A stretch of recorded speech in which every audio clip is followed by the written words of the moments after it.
I'm Debbie Nelson with Together SC, and I am delighted to be here today to introduce you to another member of our consultant collaborative. Anne Sinclair has been a friend to Together SC for a very long time, and I am welcoming you here today, Anne. Hello.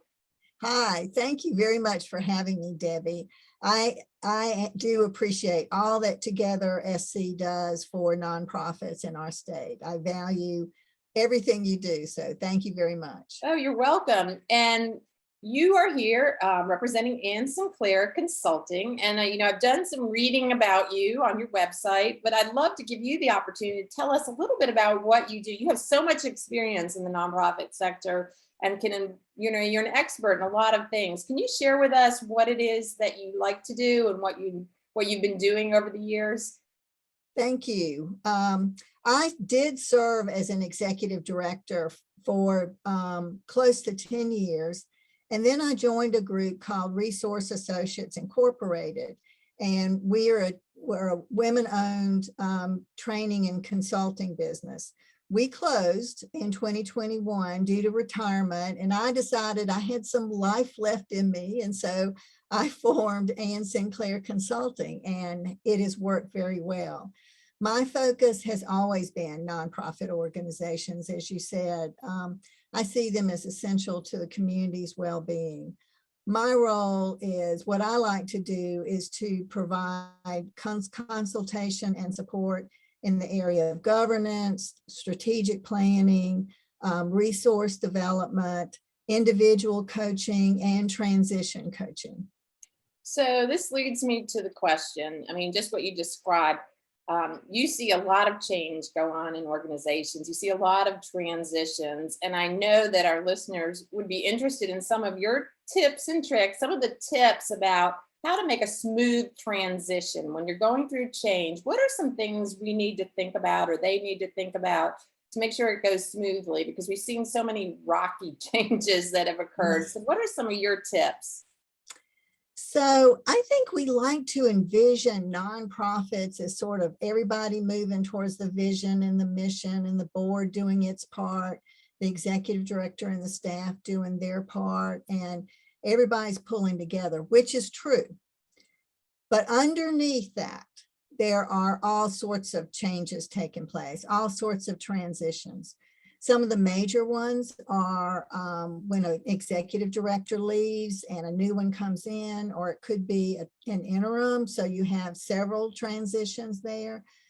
For boards of directors, transitions are built in because you have term limits, officers change. So those, you have that kind of personnel changing. A lot of times when a new executive director starts, staff leave and go to other places. So it's just a lot of changes taking place. Doors close and new doors open. And also within each transition, there is a ripple effect. It's not just that transition, but things happen after that occurs.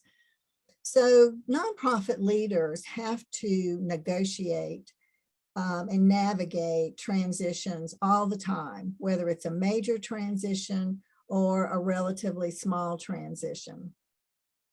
For nonprofits, the executive director and the board chair are the key people to navigate those transitions. So from my experience, I'd like to offer some major principles on how to navigate transitions. The first one is to stay tuned to what's going on.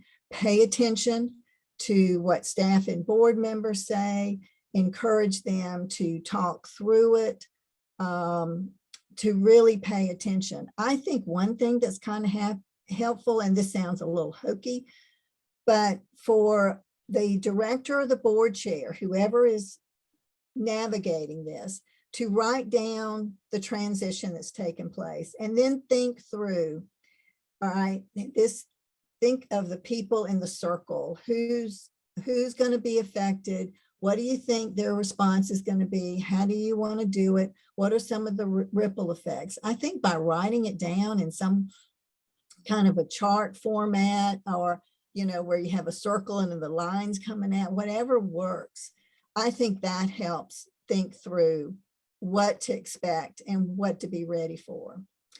The second key principle is communication.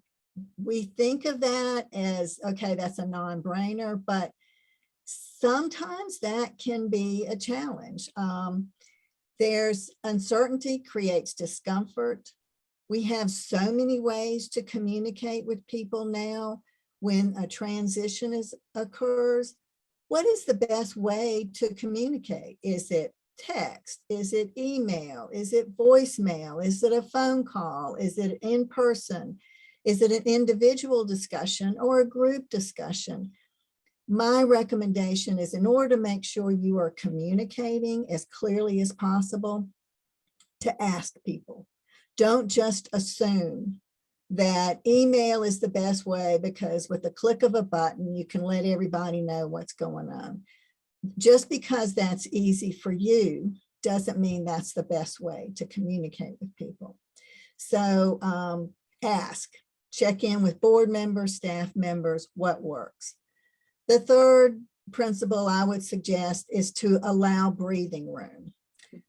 Give space for people to process whatever's going on. And because people are going to do it differently, because the transition impacts people differently, they're going to react differently. So giving people that time, that space, that for them to really think through how this is going to affect them.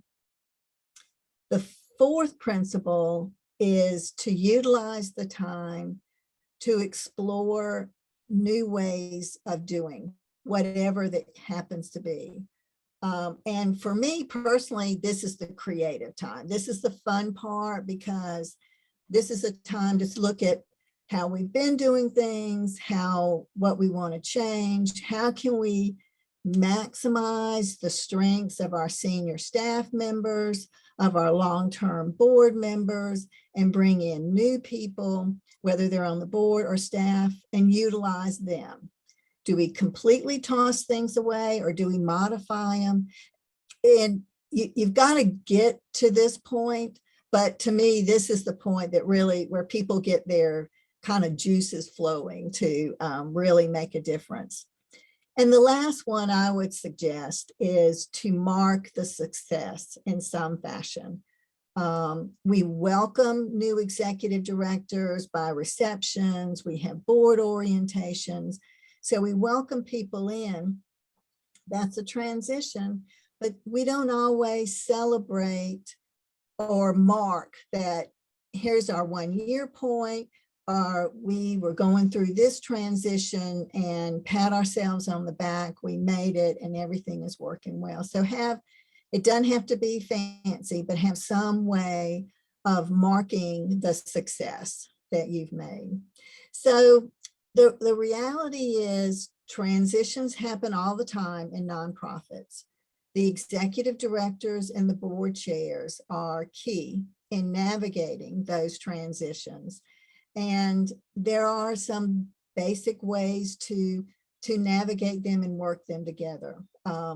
We need to celebrate that sometimes doors close, but new ones always open. And the leadership is important in helping people get through there. Well, what I love about this topic, it is so timely. I mean, I've seen so much transition going on with new leadership in organizations. Mhm. I mean, you're right. The board chair, we know that's automatically gonna happen, but there's so many new folks that have come into our sector, people moving around the sector right now, more so than I've ever seen. So these tips are so timely. And like you suggested in your first tip, write it down. I wrote down these 5 tips because I wanted to think clearly about them, and they're so helpful. I, being someone that loves the creative, I love the idea of, new opportunities, new doors, new Right. windows opening, and Right. using that as an opportunity. But while you're doing it, take a breather and allow people space, because change is always difficult. So this is just a really helpful framework for a time that we're all living in our sector. So I appreciate your time, and I appreciate your tips on making a smooth transition. We look forward to working with you more as Anne Sinclair Consulting, your new venture, even though you're someone that's, you know, a veteran of this field, but we look forward to working with you more in your new business model. And we thank you for being a member of the Consultant Collaborative. I enjoyed speaking with you today. It was great to Thank you. reconnect. Thank you very much. And we look forward to seeing all of you on another tips and tricks. But for now, you'll see Anne's contact information on this video. And you can certainly reach out to her if you have questions about what you heard today, or if you need some advising, you need someone to come and help you with your organization as you're going through a transition, or you're looking for a strategic plan or some board governance tips. There's so many things that Anne can offer you. So thank you, everybody. I enjoyed being with you, Anne, and we look forward to seeing everyone again soon. Thank you. Bye-bye.